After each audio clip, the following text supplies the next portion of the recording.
Discovery na escola. Hoje em Discovery na escola, vamos viajar no tempo e dar uma olhada no dia a dia de duas culturas muito antigas. Na parte da história secreta de Roma, vamos seguir os passos de um romano chamado Marcos e ver como o cidadão comum daquele império vivia, comia e trabalhava. Depois, na história secreta do Egito, vamos descobrir como era a vida dos egípcios comuns do delta do Nilo naqueles antigos tempos.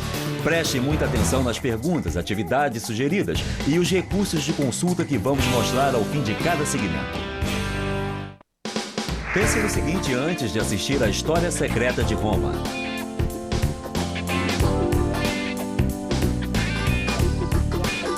A grande riqueza, muitas vezes associada com a Roma antiga, era limitada a uma porcentagem muito pequena da população.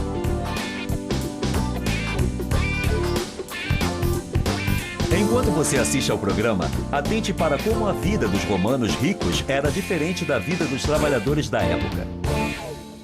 Discovery na escola apresenta a História Secreta de Roma.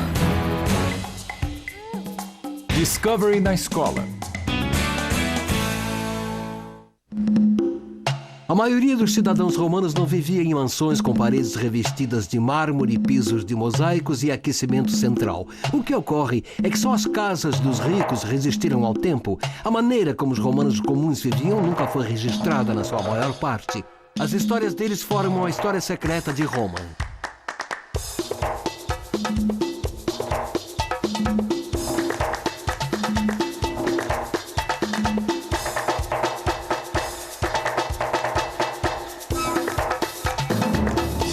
A História Secreta de Roma.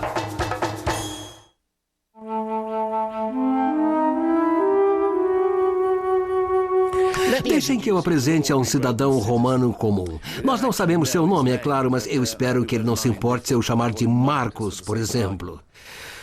Marcos foi uma das milhares de pessoas que morreram em Pompeia quando o vulcão Vesúvio entrou em erupção no ano 79 de nossa era. Bom, vamos supor que ele tivesse 60 anos de idade. O que ele teria presenciado durante a sua vida? Que tipo de vida ele levou?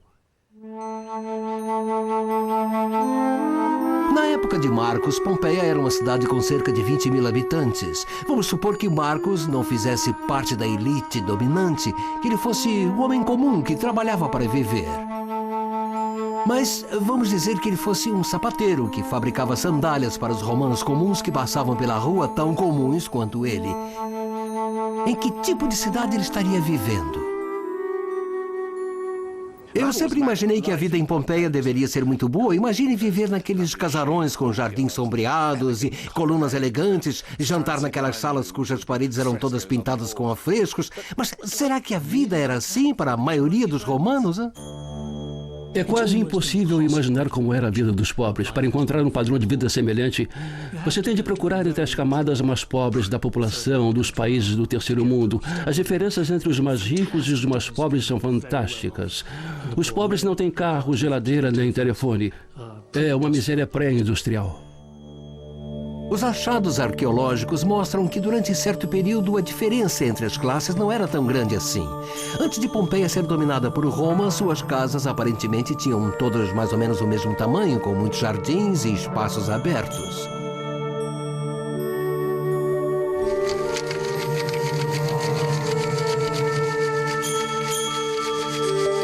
Mas depois de sua integração ao Império Romano durante o século I a.C., parece ter havido uma mudança tanto no caráter da cidade como na sociedade local.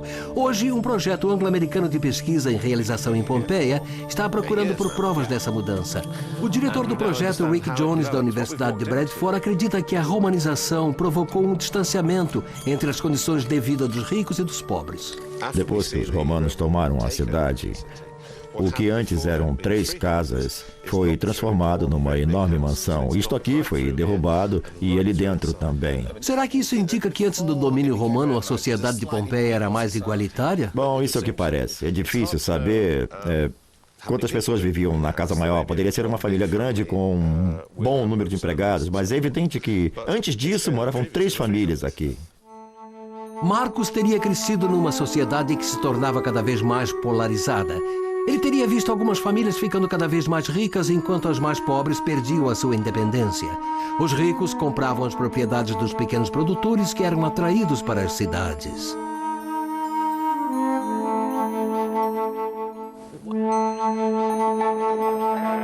Muitas vilas dos arredores de Roma viraram cidades fantasmas, e um profissional urbano como Marcos levava uma vida muito diferente daquela desfrutada pelos lavradores diante de seu tempo. Ele não teria espaço para plantar uma horta nem para criar um porco. Ele talvez nem tivesse como cozinhar sua própria comida, ele dependia de ganhar dinheiro para poder comprar comida. Já os jantares dos ricos e poderosos eram uma experiência completamente diferente. Era assim que os nobres comiam, reclinados num triclinium. Salve. É claro que comer deitado era apenas uma maneira de se mostrar. Era uma demonstração de que, além de dispor de tempo suficiente para degustar longas refeições, a pessoa tinha recursos para manter empregados e escravos, porque é incômodo ficar apoiado num cotovelo. A pessoa só pode usar uma das mãos e não consegue usar uma faca. Deitada num triclínio, a pessoa só podia comer pedacinhos de comida, em geral com os dedos. Esse estilo era muito diferente dos lanches rápidos que Marcos era obrigado a comer em barraquinhas. E esse abismo entre ricos e pobres ficou cada vez maior na medida em que o império crescia. Uns poucos ficaram absurdamente ricos, enquanto a maioria ficava na pobreza. Mas havia uma coisa da qual todos os cidadãos romanos, pobres ou ricos, podiam desfrutar de maneira quase idêntica. Enquanto o Império Romano se expandia, os ricos se tornavam cada vez mais ricos, ao mesmo tempo em que os pobres permaneciam sem teto e muitas vezes com fome. Mas havia uma coisa, no entanto, que unia ricos e pobres. Era a água.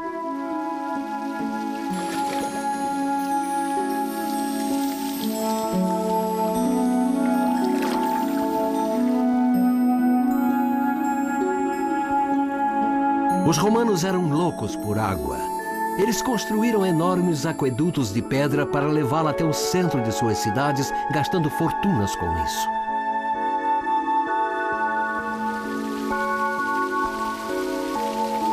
Mas valia a pena porque, para a maioria dos romanos, o banho era o momento mais esperado do dia. E aqui na cidade de Herculaneum, a erupção do Vesúvio preservou milagrosamente o balneário, que está em condições quase originais. Marcos deixa o barco e vem diretamente para este lugar. Ele chega e encontra esta grande área aberta. E cujo Se centro... Marcos, nosso sapateiro, veio até Herculaneum à procura de trabalho, esta teria sido a sua primeira parada, porque era no balneário que todos se encontravam. A esta altura, Marcos já deveria estar nu. Com Ele certeza. atravessa É esta uma das área... maneiras de dizer qual era a posição social de Marcos, era atentar para a tonalidade do seu bronzeado. Porque só os ricos têm tempo para ficar ao sol, E para eles se tomavam o exercitarem, sol. entende? Para fazer exercícios no ginásio. Havia todo um culto baseado no corpo bonito, e o nosso Marcos provavelmente tinha um corpo bem flácido e branco. Ele é só um sapateiro. Ele ficava o dia inteiro trabalhando, né? Sabe, isso o envergonhava perante o resto da sociedade. Isso. Porque se você não tinha um belo corpo, resultado de muito exercício no ginásio, isso significava que você não estava com nada. Os ricos e poderosos da Roma antiga não tinham qualquer inibição em ostentar sua riqueza. E um sapateiro pobre como Marcos não teria dúvida quanto a onde procurar trabalho. Onde há ricos, sempre há pobres, porque os ricos precisam que os pobres cuidem deles, que sejam seus escravos, seus empregados, seus protetores, seus profissionais. Uma das coisas que Marcos certamente faria era ir até a casa dos ricos e bater na porta. Não era preciso nem bater na porta, porque uma das características dos ricos era manter suas portas sempre abertas. sei. É só você entrar e você diz. Você acha então que ele chegou até aqui e pensou, será que eu consigo? Tem alguma chance? Você dava um jeitinho na sua toga e dizia, Quem com licença, sabe- patrão, o senhor tem um serviço para um sapateiro peraí, pobre, não, velho?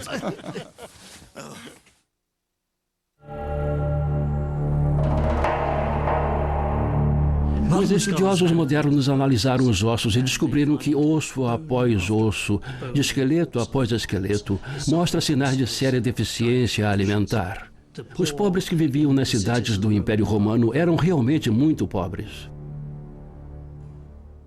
No início, antes da conquista pelos romanos, o desnível social era bem menor. A diferença de padrão de vida entre ricos e pobres era bem mais reduzida. Mas quando uma cidade era conquistada por Roma, os romanos ricos chegavam e exploravam. O império é um sistema expoliativo. No mundo romano, a riqueza existia para ser exibida e mesmo quem não era rico apresentava-se sempre como muito abastado. Isso é um exemplo perfeito de uma casa que não estaria entre as maiores da cidade. Isto é mais um tipo de casa que Marcos gostaria de ter. Suponha que ele ganhasse muito dinheiro de repente, vendendo uma nova linha de calçados, uma moda inventada pelo imperador Vespasiano. Ele fabrica os sapatos. Ele ganha uma pequena fortuna, certo? Ele construiria este tipo de casa. Ela aparenta a princípio ser bem espaçosa, porque tem o átrio e o inclúvio. E, acima de tudo, assim que você passa pela porta, seus olhos são atraídos por este mosaico aqui. Lá está Netuno, que parece bem bronzeado e que impressiona. Venha ver esse mosaico bonito que eu tenho. As pessoas entram para admirar o mosaico dele. Vamos. E na realidade, esse espaço todo é uma piada, porque este espaço serve para tudo. Este é o jardim dele. Esta é a sua fonte. Esta é a sala de jantar. Isto aqui é tudo. Esta é a joia dele, da qual ele se orgulha muito. E este é o triclínio. A casa de Netuno é a prova viva de que a luta por posições sociais mais altas estava muito presente na Roma antiga. E é também uma indicação de que em cidades da província como Herculaneum e Pompeia havia uma distância enorme entre ricos e pobres, mas ela era maior ainda na própria cidade de Roma. Roma era o coração de um vasto império. Ela atraía para si os pobres e os desgarrados de toda a região que hoje chamamos de Itália e de mais além. E se Marcos, nosso sapateiro, não encontrasse trabalho em Pompeia nem em Herculaneum, ele também poderia muito bem ter ido para a cidade grande. Roma conquistou toda a região mediterrânea entre, digamos, o ano de 200 a.C. e o primeiro ano de nossa era. Roma passou de maior cidade da Itália à capital de todo o Mediterrâneo. E por volta do nascimento de Cristo, quase toda a riqueza das margens do Mediterrâneo, da Espanha ao Egito, da Síria à Grécia, jorrava para a cidade de Roma. Roma sugou toda a riqueza da região do Mediterrâneo, e isso criou disparidades enormes entre não só a riqueza de Roma e as das cidades da periferia do Império, como dentro da própria Roma. Nada que Marcos teria visto em Pompeia poderia prepará-lo para a paisagem de Roma. Esses prédios foram construídos numa escala totalmente diferente de tudo que ele poderia ter visto antes. Demonstram a riqueza e o poder dos homens que os construíram. O Senado controlava a enorme riqueza do Império Romano. Não em benefício de pessoas como Marcos, mas em benefício próprio. Eles eram como os chefes da máfia, se apropriavam de tudo em que pudessem pôr as mãos.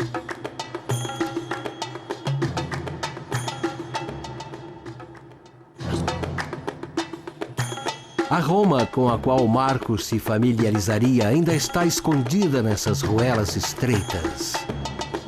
Entre essas oficinas e pequenas fábricas que sobrevivem ainda hoje e funcionam de modo bem semelhante ao de sempre. E o que Marcos, homem do campo, pensaria da vida na maior cidade do mundo? Uma das maiores diferenças que ele notaria entre a vida aqui em Pompeia seria onde morar. Sabe, a maioria dos romanos moravam em apartamentos grandes, em blocos altos de até 5 ou 6 andares. Bem atrás de mim está o único bloco de apartamentos de 5 andares daquela época que ainda está de pé. Esta é uma rua romana de verdade e um bloco de casas também verdadeiramente O romano. acabamento não é tão bom quanto o de Herculano, Certo, né? mas a escala é completamente diferente. Ah, sim, é. Mas quando você pensa em todas essas lojas e oficinas da Roma medieval, aqui está o equivalente Exatamente da o que nós antiguidade. vamos... Ah, sim, aonde vamos? Você Vamos entrar entra numa vindo oficina? da rua e chega neste único cômodo aqui, no Sim. qual eles podem, seja qual for sua profissão, eles podem exercê-la. E os fregueses passam pela rua e entram aqui. E eles moram aqui. Seus quartos ficam no andar Então de é aqui cima. que se encontram os artistas Exatamente. que trabalham na loja, eles moram lá em cima, né? Resolvemos dar uma olhada mais perto nos aposentos que Marcos talvez tivesse encontrado para morar em cima da sua loja de sapateiro. E aqui estamos, um quarto pequeno, estreito, você sabe. não é? Ok, vamos dizer que o Marcos teria alugado esse quarto de fundos. Nós demos até. o pior quarto a ele. Então, quando o Marcos finalmente conseguisse um quarto, ele colocaria uma mobília simples como esta. Só que eu acho que ele não teria um sofá tão elegante quanto este aqui, não? Embora haja evidência arqueológica de que os romanos tinham cadeiras de vime como aquela, eu não acho que nosso Marcos teria dinheiro para comprar uma assim, nem um console decorado com seus deuses preferidos. E ele não teria uma cadeira para se sentar. Um balde, um banquinho e um colchão. Acho que ele só tinha isso. Os romanos se preocupavam muito com a higiene. Bom, eles eram obrigados a fazer isso. As condições já eram ruins numa cidade como Pompeia, mas tinha 20 mil habitantes. Mas Roma, com seu 1 milhão de habitantes, encontrou uma solução. E foi uma solução bem moderna. Criaram uma rede de esgoto subterrânea. Esta é a descarga final para o rio Tíber, que ainda funciona. Mesmo as menores cidades consideravam a higiene como fator básico para a qualidade de vida. Aqui há muitos indícios de vasos sanitários do interior das casas. Há muitos desses canos verticais que levavam a fossas ou uma rede de esgoto, e esses canos desciam de uma privada no andar de cima. Marcos pode ter sido um sapateiro muito ruim, mas isso não quer dizer que ele não tivesse se casado. Vamos dar uma esposa para ele. Vamos dizer que ela se chamava Judite. Que tipo de relacionamento teria um casal de romanos comuns? É difícil saber como viviam as pessoas simples de Roma. Toda a literatura é de classe alta, mas isso não é bem verdade porque há algumas demonstrações de afeto das classes inferiores que resistiram ao tempo. São maridos declarando seu amor, esposas lamentando a morte de seus maridos. Bem, talvez seja a manifestação de afeto depois da morte e não durante a vida. Mas até onde podemos dizer, as mulheres romanas podiam contar com certa independência, pois podiam possuir propriedades, escolher seus maridos e até se divorciar de seus maridos, simplesmente porque elas queriam se divorciar. Que tipo de vida a mulher dele vai levar? Seria uma vida bem restrita de mulher romana? As restrições não eram tão grandes quanto na Grécia. As mulheres gregas, as romanas, podiam ir a festas, podiam sair para jantar, podiam conversar com homens da família, e isso chocou alguns gregos. E elas provavelmente tinham participação nos negócios. Se o marido fosse um padeiro, ela provavelmente teria uma função na padaria, e isso significava que as mulheres de outras classes, que não da elite, iam às compras, trabalhavam e podiam até ir aos balneários. O que eu queria saber é onde os homens e as mulheres da Roma Antiga encontravam tanto tempo para lazer. Como seria possível cidadãos de Roma passarem todas as tardes nos banhos ou assistir aos jogos dia sim, dia não? Será que isso era um dos efeitos daquela arma econômica secreta chamada escravidão? E se fosse, o que seria pior, ser um romano pobre, mas livre, ou ser escravo? A maioria dos escravos era capturada em batalha, por isso tudo leva a crer que havia muitos deles, mas quantos? Será que seu número era suficiente para realizar todas as tarefas? Bem, é uma estimativa antiga de que havia em toda a Itália 3 milhões de escravos numa população total de 8 milhões. Ou seja, 3 de cada 8 pessoas eram escravos. Essa estimativa pode ser um pouco exagerada, mas no último século antes de Cristo, pelo menos 1 milhão de cativos foram vendidos como escravos e muitos foram parar na Itália. E sabemos que as grandes mansões da costa tinham equipes de 40 a 60 escravos.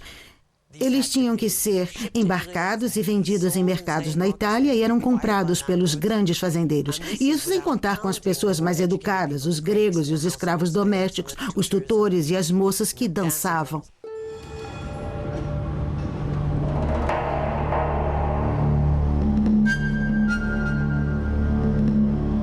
Qual seria a relação entre os escravos e seus donos? E quem podia ter escravos? Por exemplo, será que o Marcos, um sapateiro, poderia ter um escravo? Ele podia facilmente ser dono de 1 ou 2 escravos, talvez uma menina para ajudar a esposa e um para ajudá-lo no ofício. Eu acho que ter escravos era uma coisa normal.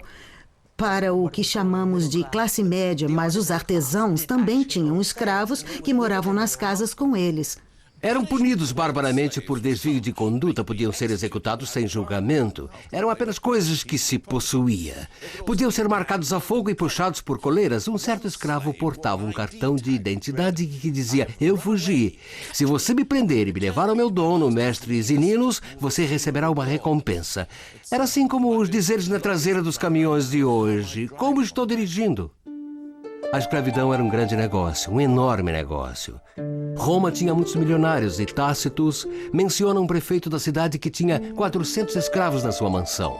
O Império Romano inteiro se baseava no suor e nas costas espancadas de seus escravos. Ser escravo numa sociedade onde haja pessoas livres deve ser horrível. Por isso é fácil concluir que a coisa que os escravos mais queriam era a liberdade. Juntavam dinheiro durante todas as suas vidas para comprarem sua liberdade. Estavam sempre, permanentemente, sob a ameaça de serem açoitados, crucificados, assassinados. Deve ter sido terrível. Por outro lado, e os romanos tinham consciência disso, assim que era libertado, tinha que conseguir sua própria comida. Havia alguém que cuidava dos escravos e as pessoas livres não tinham quem cuidasse delas. Estavam à mercê de sua própria sorte.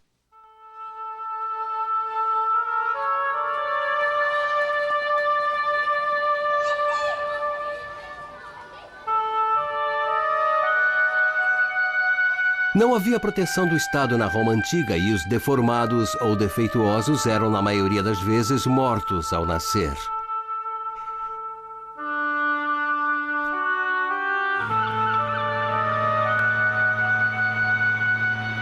Os mesmos romanos que conquistaram todo o Mediterrâneo, que construíram aquedutos e anfiteatros, também jogavam as crianças não desejadas no lixão da cidade.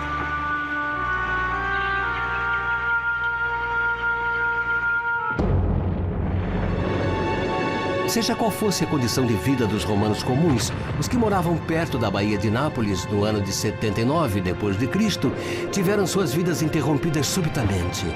No dia 24 de agosto, o vulcão Vesúvio entrou em erupção. O tempo simplesmente parou para quem morava em Pompeia e Herculâneo. E parou tanto para os ricos quanto para os pobres. O cozinheiro em sua cozinha, a prostituta no bar, os negociantes de escravos no fórum, os desportistas fazendo apostas, e parou também para o Marcos, sua esposa e sua família. Por trás da gloriosa história do Império Romano, a história que conta as campanhas militares e os triunfos imperiais, se esconde outra história, a que realmente deu forma às vidas de pessoas como Marcos. É a história de como Roma era dirigida como um negócio da máfia, de seladores que valiam 30 milhões de dólares e apoiavam um sistema que mandava os pobres para as guerras, enquanto os negociantes pagavam impostos baixos e podiam comerciar livremente.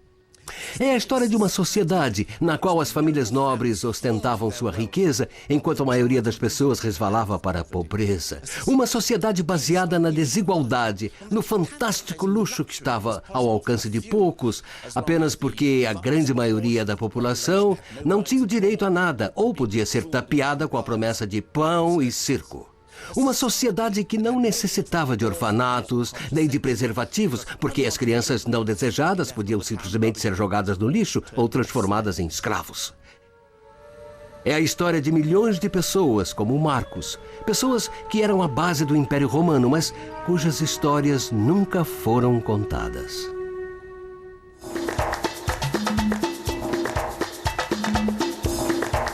Continue assistindo.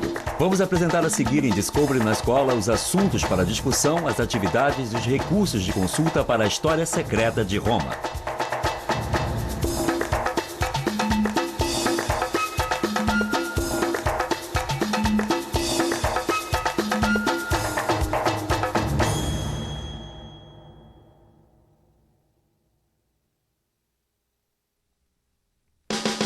Agora que você já assistiu à História Secreta de Roma, comente sobre. Por que o estudo da história muitas vezes se restringe às guerras, à formação de impérios e às atividades políticas dos líderes? Comente a importância do estudo da história das pessoas comuns. Como muitos dos cidadãos de nossa sociedade deixam marcas que sobrevivem ao dia a dia de suas vidas. Tente agora fazer o seguinte. Use quadradinhos coloridos de papel para criar um mosaico como os da Roma Antiga.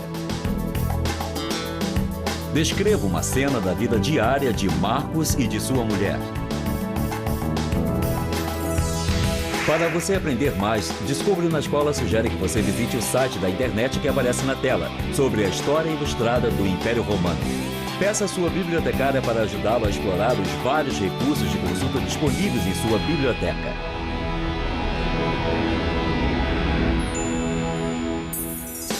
Pense no seguinte, antes de assistir à História Secreta do Egito. Que imagens vêm à sua mente quando você pensa no Egito Antigo? O que você já sabe sobre a vida dos egípcios comuns? Enquanto você assiste ao programa, preste atenção nos fatos relacionados com a comida, a moradia e o dia a dia da vida dos egípcios comuns. Discovery na Escola apresenta agora a História Secreta do Egito. Discovery na Escola.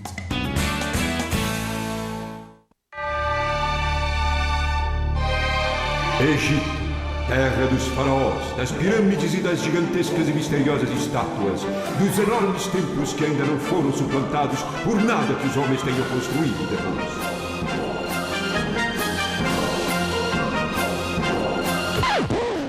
Mas, francamente, nada disso realmente me interessa. Isso tudo era apenas uma montagem feita para enterrar alguns megalomaníacos malucos que viveram há 3.000 anos antes da invenção dos congeladores criogênicos. Vire a câmera para lá, ali. Em vez de mostrar como os ricos e poderosos eram enterrados, vamos dar uma olhada em como as pessoas comuns viviam há 3.000 anos.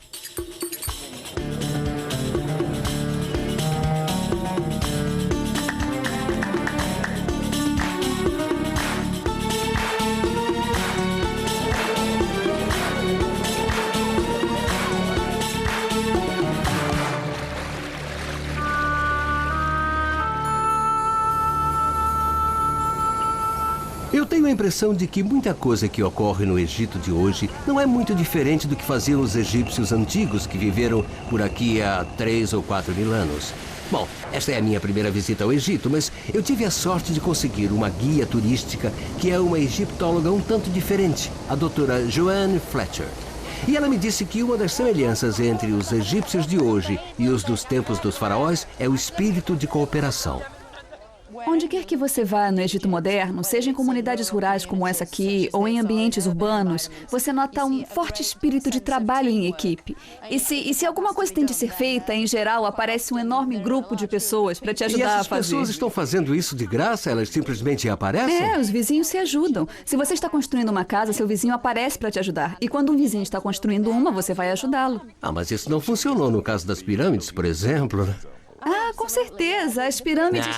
Não, é sério. Cada uma das pirâmides incorpora muito esse espírito de colaboração. Elas são, em boa parte, resultado de trabalho em mutirão. A história da primeira maravilha do mundo. Multidões chegaram de todos os cantos do reino. Depois vieram os escravos. Gerações de escravos para arrancar as pedras do solo duro. Verdadeiros exércitos sofriam e morriam para arrastar sua carga colossal através do deserto. Alguns arqueólogos estão convencidos de que os homens que construíram as pirâmides não eram escravos, eram homens livres que trabalharam de algum modo cooperativo. Por isso, é possível que a imagem criada do Egito Antigo por Hollywood possa ter sido construída sob uma má compreensão de como o mundo antigo funcionava. Todos nós sabemos que quem carrega peso ou puxa coisas pesadas ou empurra pode sofrer sérias consequências na coluna vertebral, principalmente na cervical. A doutora Azir Mohamed Sari Eldin, do Departamento de Genética Humana do Centro Nacional de Pesquisa do Cairo, me explicou que os trabalhadores que construíram as pirâmides tiveram vidas muito duras. Esta é a parte inferior das vértebras de um dos trabalhadores. Ele tinha 35 anos quando morreu. Olha, Pode ver aqui que elas não são lisas. Veja este osso. Olhe só para este osso. Se examinarmos esta vértebra, nós vemos que há um afunilamento frontal que não é normal. E isto também é resultado da compressão da parte de baixo da coluna isso significa ao carregar que eles carregavam muito peso, né? sim. Então todo mundo tinha dor nas costas? Certo. Claro. Mas se o trabalho era pesado, havia tratamento médico para atendimento igualitário de pessoas de todas as classes.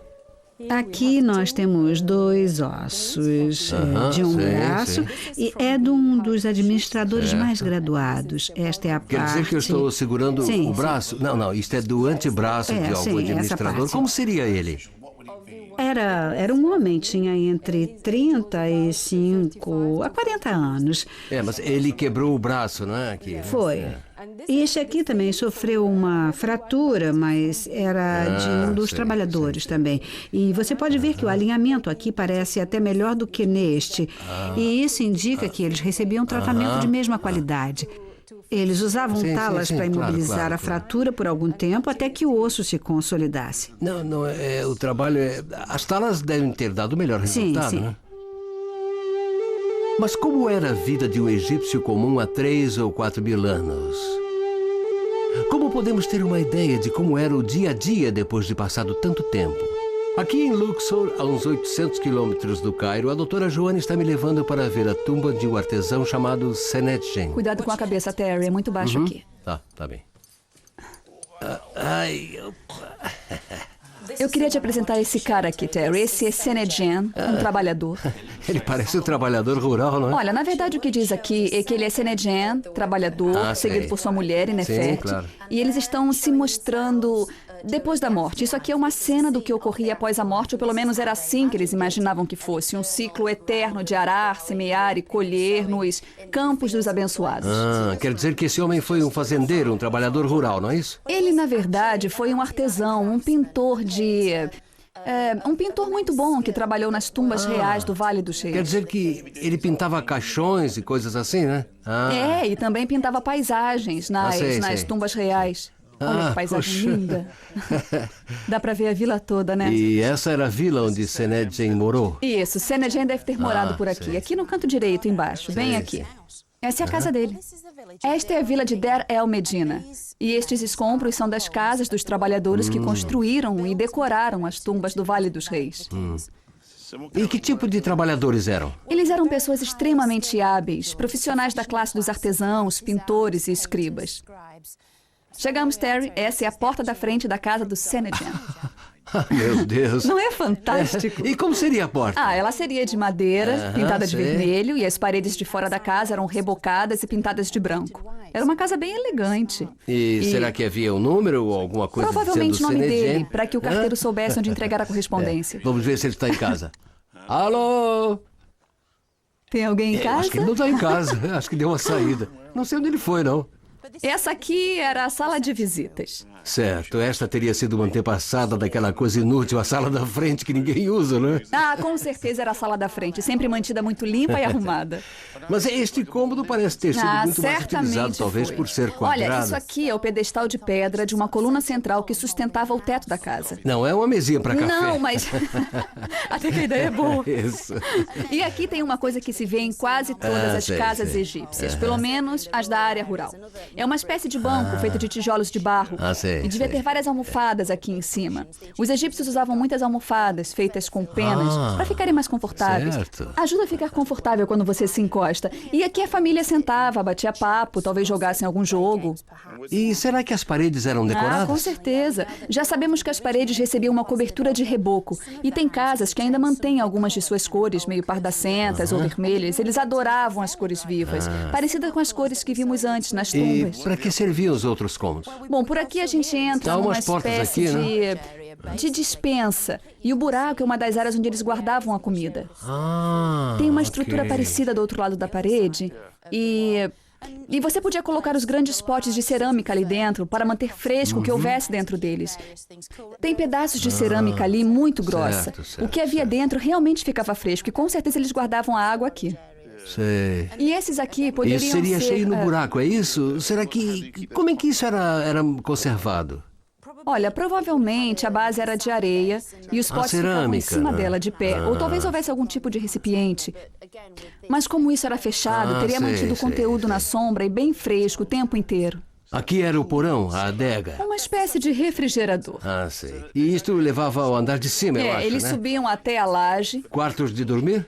Bom, na verdade, eles dormiam no terraço. Assim sei, como sei. acontece hoje em algumas regiões do Egito Cuidado, moderno. esses degraus têm 4 mil É anos, incrível, não é? não é?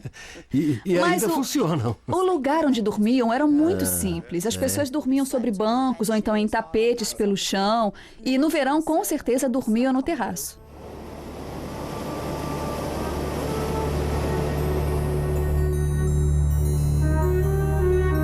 Se você olhar de cima como se estivesse num balão, parece que pouca coisa mudou.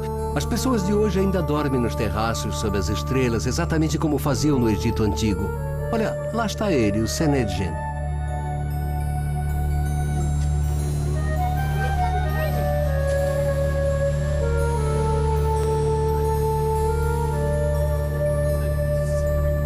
Joanne aprecia muito o estilo de vida dos egípcios, tanto os do passado como os de hoje. Ela foi até adotada por uma família egípcia, os Shebas. E ela vai me levar para visitar a casa nova deles. Eu fico imaginando se isso vai me ajudar a saber como vivia o Senedjen. Por favor. Aham.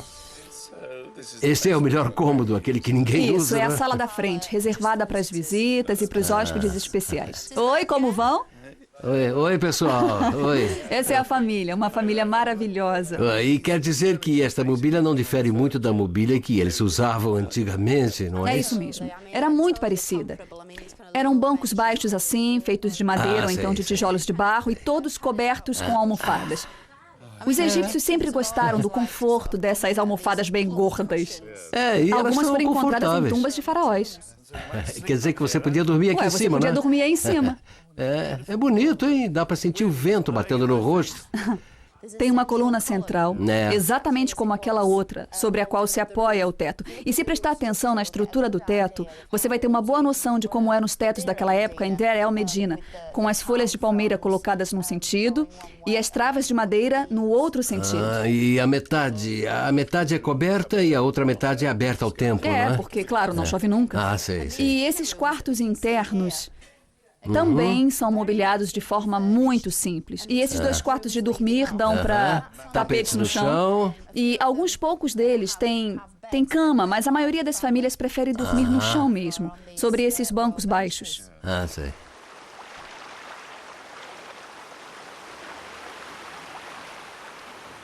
O Egito é diferente de todos os outros países. A história de seu povo é única no mundo. E essa singularidade decorre deste rio. O Egito foi e o Egito ainda é o rio Nilo. Mas, estranhamente, o que os antigos egípcios gostavam mais com relação ao rio Nilo era que ele tinha uma tendência a transbordar.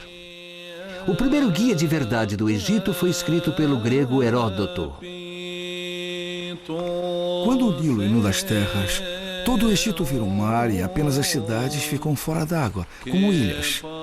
Quando isso acontece, a navegação não se restringe mais ao rio e os barcos atravessam o interior do país. Por exemplo, é possível navegar bem ao lado das pirâmides. A importância das enchentes do Nilo era que elas depositavam nas terras cultiváveis os nutrientes que o rio trazia da Etiópia e de Uganda. Essa lama rica em nutrientes fazia distinção entre o que era terra fértil e o que era deserto. Na realidade, os antigos egípcios gostavam tanto dessa lama que deram ao seu país o nome dela. Eles a chamavam de Keimit, ou terra preta.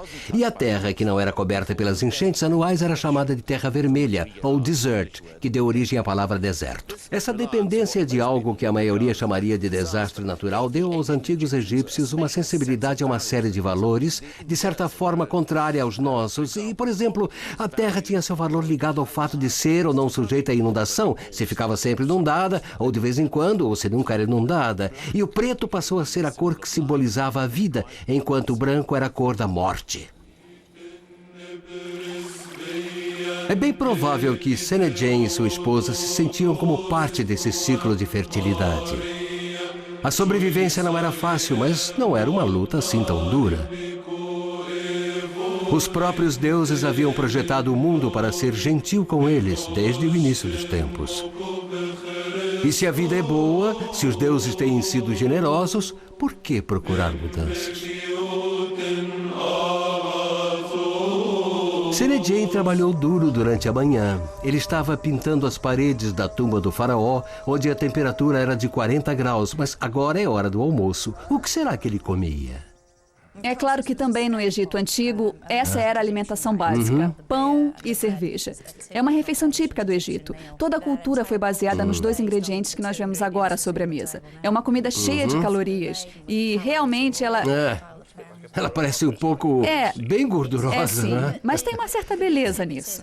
O conteúdo calórico é tão alto que libera uma quantidade fantástica de energia. O que é bom, né? Eu não havia provado isso. É bem mais leve. Você não precisa comer mais nada. É delicioso. Esse foi o tipo de comida que ajudou a fazer as pirâmides. Escavações recentes em Gaza, a vila onde moravam os construtores das pirâmides, descobriram enormes padarias que atendiam às necessidades da população. Quer dizer que isso serviu como fundação para as pirâmides, construções Os pães que eram cozidos em formas baixas de cerâmica continham tanta caloria que bastavam eles para fornecer toda a energia que foi despendida na construção das pirâmides. Hoje, em regiões rurais do Egito, cada senhora tem o seu próprio forno do lado de fora de casa. E cada uma faz seu forno de maneira distinta. Às vezes eles têm 3 ressaltos do lado, às vezes têm pequenas marcas decorativas, e tem uma certa competição entre elas, para saber quem faz o melhor pão. Bom, eu acho que eu já vi isso em hieróglifos. Eu já vi esse formato. Certeza. Você viu numa tumba e nas paredes de um templo como oferendas. Essas coisas vêm acontecendo há milhares de anos. Eu suponho que a cebola e tudo mais era picado e virava uma salada que era comida com pão. Quem sabe tudo era transformado num sanduíche. Um pedaço de pão, espalha sobre ele a cebola e o que tivesse mais, depois enrola, enfiava no bolso e guardava para ser comido mais tarde quando estivesse trabalhando. Sei, e depois da salada, o que é que eles comiam? Depois da salada, bom, se você fosse um egípcio abastado, ou então se tivesse tido sorte naquele dia, numa caçada à beira do rio, aves, patos ou gansos. Sei.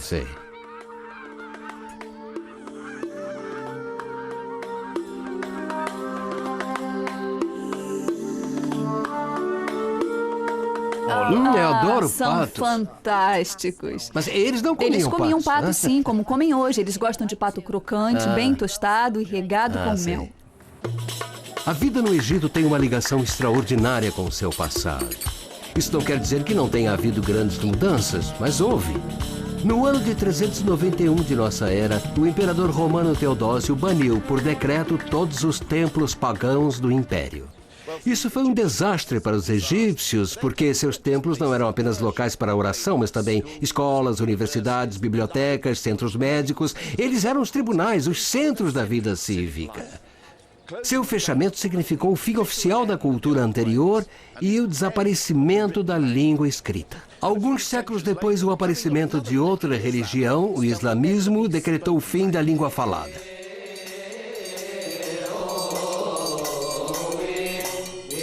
Apesar disso, a língua do Antigo Egito ainda era falada. E ainda o é hoje.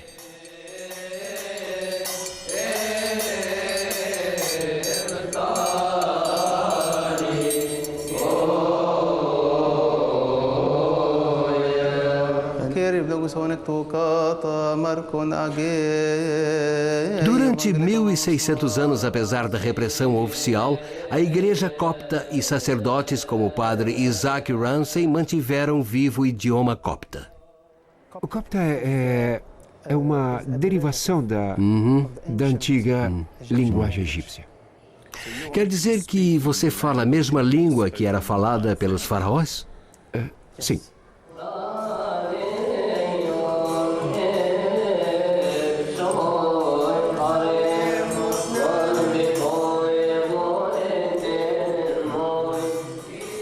É claro que a língua que se fala hoje por aqui talvez seja tão diferente da que se falava no mundo antigo, quanto o inglês é diferente do primitivo anglo-saxão. Apesar disso, a igreja copta vinha usando essa língua morta da mesma forma como a igreja católica romana vinha mantendo viva outra língua morta, o latim. o que significa que os idiomas das primeiras inscrições do mundo ainda era falado. E foi a percepção disso que permitiu que se desvendasse o mistério dos hieróglifos. Estamos ouvindo a língua falada pelos faraós e somos capazes de ler o que escreveram. Quantas palavras de sabedoria, segredos e mistérios nos transmitem através de milhares de anos. Na realidade, a palavra hieróglifo não tem um significado correto. Quando os gregos antigos chegaram aos templos e às tumbas egípcias, eles naturalmente presumiram que esses locais estavam carregados de significado místico. Por isso chamaram as inscrições de hieróglifos, que quer dizer marcas sagradas, mas não tinham nada de sagrado nem místico e não haviam sido esculpidos só nas paredes dos templos. Foram os egípcios que inventaram o papel. Eles usavam a parte interna de um junco chamado papyrus, e foi daí que veio a palavra papel. Eles usavam o papiro para escrever os documentos oficiais e para arquivar dados, mas para as anotações do dia a dia, para mensagens, havia uma versão muito mais barata, bem à mão, ou melhor, ao pé. Eles pegavam pedaços de cerâmica quebrada ou lascas de pedra, sabão e gravavam suas mensagens sobre eles. Para isso, desenvolveram uma linguagem codificada dos hieróglifos, conhecida como hierática. Alguém está escrevendo alguma coisa, não é? Está lendo alguma coisa escrita no papiro. O texto talvez seja do ritual utilizado nos funerais. Ele está de pé na sua mesinha preta, pequena, que até parece uma mesa para café. Isso foi pintado de branco, não foi, não? Isso. Isso é para dar a impressão de não ter sido usado. Um branco brilhante, é um pedaço novo de papiro. O capim, chamado de papiro, crescia em abundância nas margens do Nilo e alguém descobriu que se o cortasse, desenrolasse e o colocasse de molho, separasse as folhas e depois as prensasse, conseguiria produzir algo sobre o qual se podia escrever.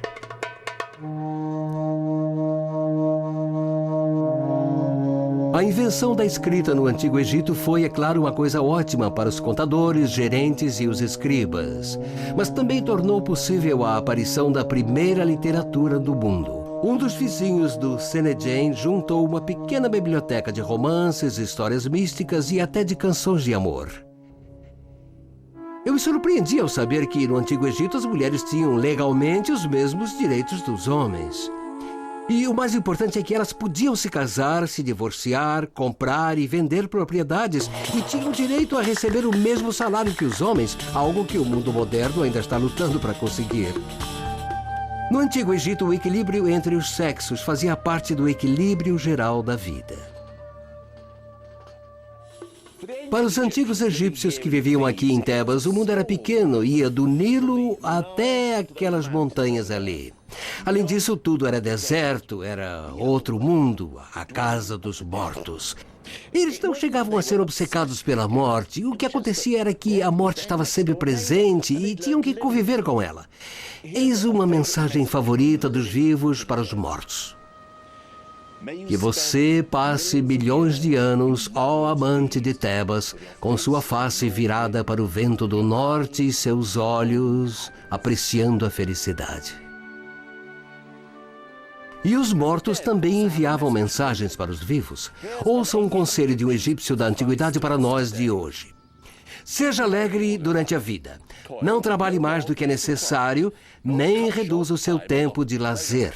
Não perca tempo com tarefas que vão além das necessidades do seu lar e, quando a riqueza chegar, escute seu coração. Para nada serve a riqueza se vive deprimido.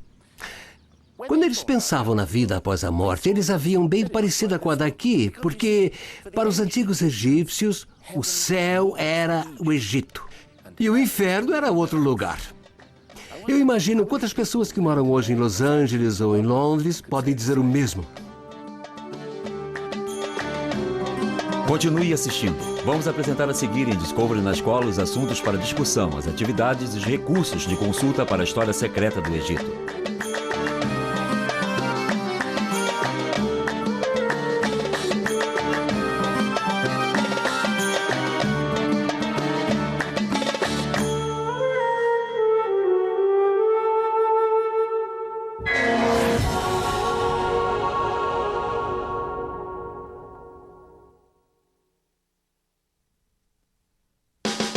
Agora que você já assistiu à História Secreta do Egito, comente sobre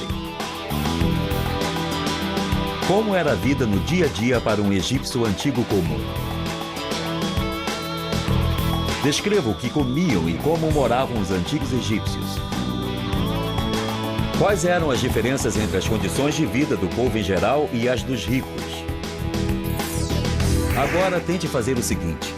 Manche uma folha de papel com chá para fazê-la parecer com papiro. Escreva no papel o que você imagina que um fazendeiro egípcio ou um trabalhador nas pirâmides escreveria na sua agenda. Para você aprender mais de Discovery na escola, sugere que você visite o site da internet que aparece na tela sobre o Egito Antigo. Solicite a sua bibliotecária que o ajude a consultar os muitos recursos de pesquisa disponíveis em sua biblioteca.